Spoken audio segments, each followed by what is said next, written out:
Assalamualaikum warahmatullahi wabarakatuh. Selamat pagi para pemirsa. Sekarang saya berada di desa Ujung Pangkah, Gresik ya. Tepatnya saya berada di Pesarian Mbah Syarafuddin Serut, Ujung Pangkah, Gresik ya. Atau orang menyebut Mbah Serut ya. Nah ini tadi saya zoom, coba sekarang kita masuk saja. Dari jalan raya ini perkiraan sekitar 200 meteran ya, 200-250 meter. Jadi Mbah Serut ini sangat terkenal di Ujung Pangkah karena beliau seorang sosok yang ahli dalam ilmu agama dan ahli dalam ilmu bela diri ya, ya ulama ya, pendekar beliau ini. Jadi beliau ini adalah cucu dari Jayeng Katon ya, tokoh Ujung Pangkah yang sangat terkenal ya. Jadi cucu dari Nyai Jika. Beliau ini hidupnya seangkatan dengan Kanjeng Pangeran Diponegoro karena memang beliau pernah ditipu oleh Belanda untuk bersinggungan dengan Pangeran Diponegoro. Lah ini alhamdulillah kita parkir dulu di sini. Nah, parkir di sini dulu karena sudah dekat dengan makam beliaunya. Nah seperti ini ya. Ini tepatnya di daerah Druju ya, dusun Druju, Ujung Pangkah Kulon, Gresik, Jawa Timur, Indonesia. Depannya biru-biru itu adalah sumbangan ya, kayak tandon dulu, tandon untuk warga sekitar sini. Nah inilah makam beliau pemirsa, sangat luas, tapi di dalam hanya ada 3 makam ya, hanya ada 3 makam. Mengapa dinamakan Mbah Serut? Karena memang beliau dari kecil itu kesukaannya itu bermain di pohon serut. Nah ini depan ini juga ada pohon serut yang sangat unik dan fenomenal ya. Di pohon ini sudah ada sejak lama ya, meskipun ratusan tahun nggak bisa membesar ya. Seperti ini pohonnya, meliuk-liuk ya pohonnya. Nah seperti ini kelihatannya agak kotor pemirsa, banyak daun-daun berguguran, tapi ya pohon besar sih makamnya ini. Kalau nyapu ya agak pegel juga ini ya, pohonnya unik ya, pohon serutnya. Nah depan ini kelihatannya ada kayak apa ini, kayak batu umpak sama apa hitam-hitam ini ya.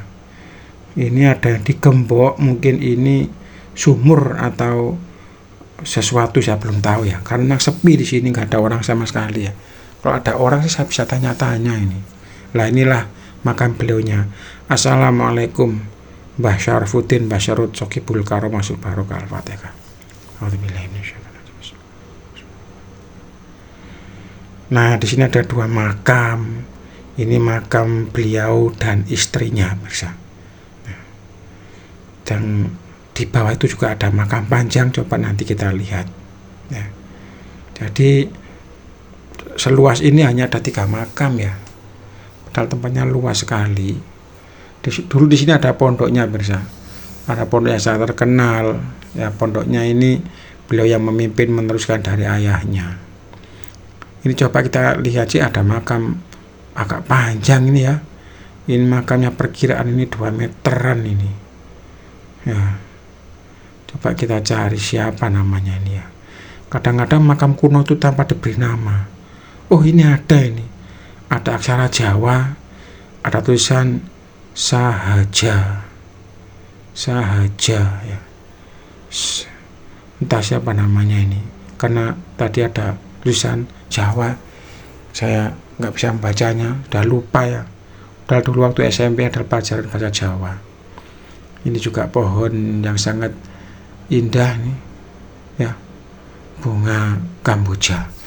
Jadi ceritanya dulu beliau sempat diminta tolong untuk ke Tuban ya, untuk memegang pondok di sana, karena memang beliau ini punya darah dari Sunan Bonang, dan beliau ini adalah kakek buyut dari Mbah Maimun Zubair yang di Sarang itu pemirsa. Nah ketika beliau sampai di Tuban, beliau pernah didatangi oleh Belanda. Beliau diprovokasi untuk menyerang Pangeran Diponegoro Karena Pangeran Diponegoro itu diceritakan Belanda itu seorang ya penjahat atau yang lainnya ya. Akhirnya beliau sempat bertemu dengan Pangeran Diponegoro.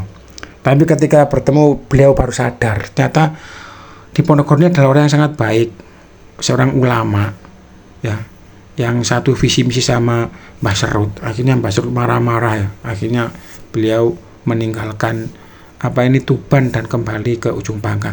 Ini ada makam juga satu pemirsa ya, tapi nggak terawat, ini banyak semak-semaknya, ini kena rumput-rumput. Ini makam siapa ini ya? Kalau menurut orang Joko Lelono, ini makam Joko Lelono. Mungkin orang berkelana meninggal terus dimakamkan di sini, walau alam, atau mungkin murid dari Mbah Serut juga, saya tidak tahu. Mungkin orang Pangka ya, orang Pangka Kulon, orang Druju bisa komen pemirsa ya. Jadi beliau kembali ke pondok sini pemirsa. Itu apa itu sebelah kiri itu ya, kok gerak-gerak terus loh, ya kan? Seperti ini ya, biasa seperti ini, tidak ada angin, tidak ada apa, gerak-gerak terus loh. tambah kencang. Biasa ini ya, biasa seperti ini ya, buat main-main makhluk halus itu, entah anak-anak ya, entah jin kecil-kecil atau jin iseng ini memainkan seperti ini. Jadi kalau yang punya indera keenam itu bisa melihat, bisa merasakan kalau di sini itu banyak sekali makhluk gaibnya menjaga ya. Tapi aman ya, aman. Kalau niat kita baik, hati kita baik, itu nggak ada apa-apa kok. Ini loh. Terus no ya, teruskan. Gandul pokoknya ini. Yang hitam itu loh, yang hijau loh, gerakan loh, mati puter-puter. Itu ya merinding juga sih saya nih. Aduh ya Allah. Nah itu ada sapu juga, tapi geraknya kecil-kecil itu.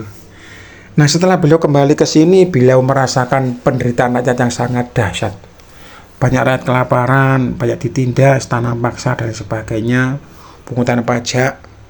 Akhirnya beliau bersama murid-muridnya ini menyamar ya. Jadi kalau malam hari itu menyamar, menyatroni benteng orang-orang Belanda itu, mencuri gudang beras, disimpan sangat rapi ya, kemudian dibagikan kepada penduduk secara diam-diam. Nah seperti Kanjeng Sunan Kalijaga itu, atau Robin Hood biasanya orang bilang. Makanya beliau disebut Robin Hoodnya Ujung Pangkah ya. Mbah Serut atau Mbah Sarfuddin ini Robin Hoodnya Ujung Pangkah. Nah ini sampingnya ini adalah kayak sawah-sawah, belakang itu sudah pantai mirsa. Jadi ini nggak jauh dari pantai utara ya, di sekitar sini. Karena di sini konon katanya banyak sumur-sumur peninggalan beliau ya. Kalau nggak salah ada 6 atau 7 peninggalan sumur beliau ya. Di sana saya pernah menemukan 2 ya, di sana 2, tapi serem tempatnya. Yang di depan sini yang sering diparani orang dikunjungi orang ya. Jadi dikunjungi orang, kadang-kadang diambil airnya depan sini, yang sering saya tahu. Karena tempatnya terang ya, tidak di bawah pohon-pohon jati yang seperti yang lain-lainnya ini. Kalau kita lurus sana juga banyak sekali sumur-sumur yang kita temukan.